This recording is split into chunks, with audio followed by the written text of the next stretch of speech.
I'm home. Ramen is so delicious in the cold season. Did you eat ramen again? You always say that ramen is delicious every season. So? Tell you what, I saw something interesting on TV the other day. A tourist said this. Japanese people are quiet in public places, but why are they so noisy when they eat ramen? That's interesting. It's true that slurping ramen is bad etiquette in some countries. But I feel noodles taste better when I slap them. I wonder if pasta tastes even better if you slap it up, making a lot of noise. No, you shouldn't slap pasta. What? But pasta is also technically noodles. It should be okay to hold a bowl and slap, right? That's no good. You shouldn't hold a plate up. Well, you've totally lost me. Let's sort this out. Noodles that you can slap and make noise with are Japanese noodle dishes, such as ramen, soba, udon, and somen. Noodles that should not be slapped up are food of Western origin, such as pasta.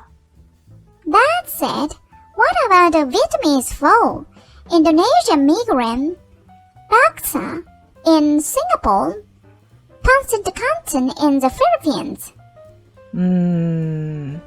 There are many Southeast Asian restaurants in Japan too. I try to eat quietly and not make noise, but actually I don't know how to eat. It is best to imitate the way the locals eat their dish where it originated, I think. Also, I don't know which plates I can hold up and which ones I shouldn't. It's easy to understand if you think about Japanese eating etiquette, which prioritizes maintaining a good posture and eating gracefully. Eating with a bad posture is called eating like a dog. It's like a dog eating its food. So that's why. Yes, people who have had bad posture when eating meals are seems to have had a bad upbringing at home. Well, forgive me for being too blunt. But we don't hold all the plates and bowls. It is good etiquette to eat by holding a rice bowl, miso soup bowl, or other small plates in your hand. I don't hold large plates and bowls. Actually, it's too big to hold in one hand.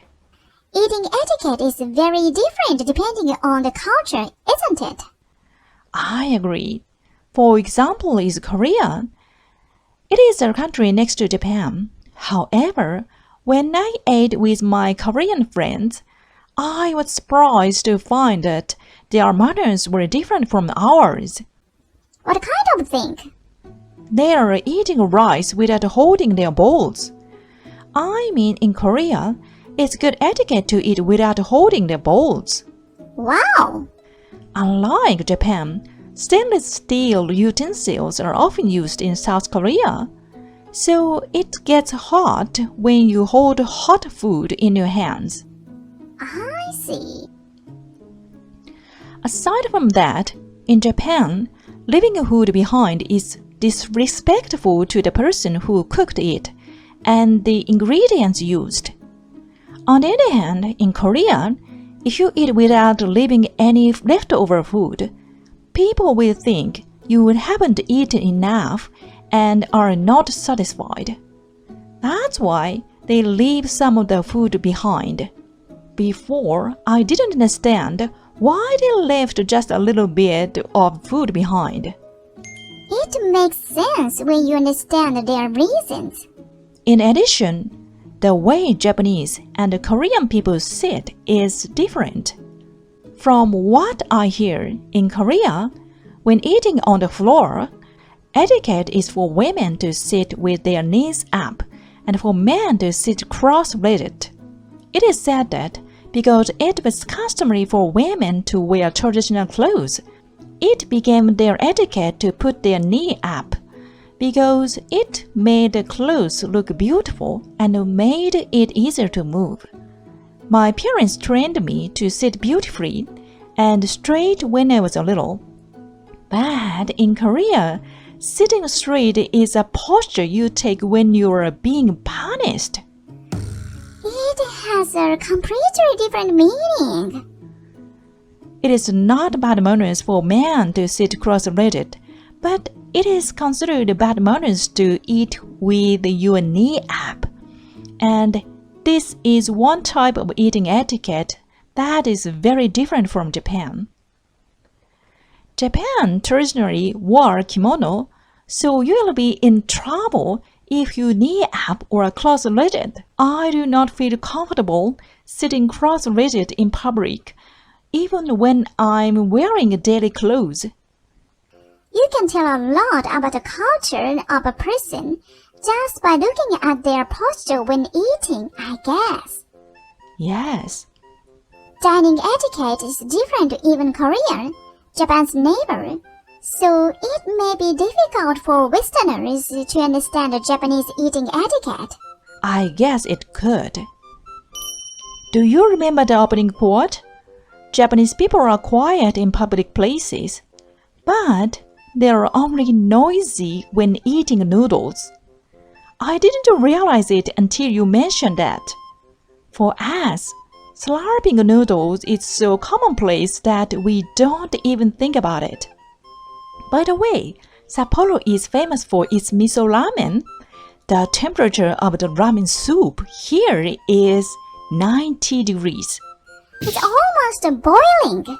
What's more, thanks to the thin oil film on the soup, the ramen won't cool down until you're done eating. Eating ramen makes you sweat even in the winter. If you don't slurp it well, you'll definitely get burned on your tongue. But if your ramen shop serves lukewarm ramen, customers will complain. Apparently, this city is full of ramen experts.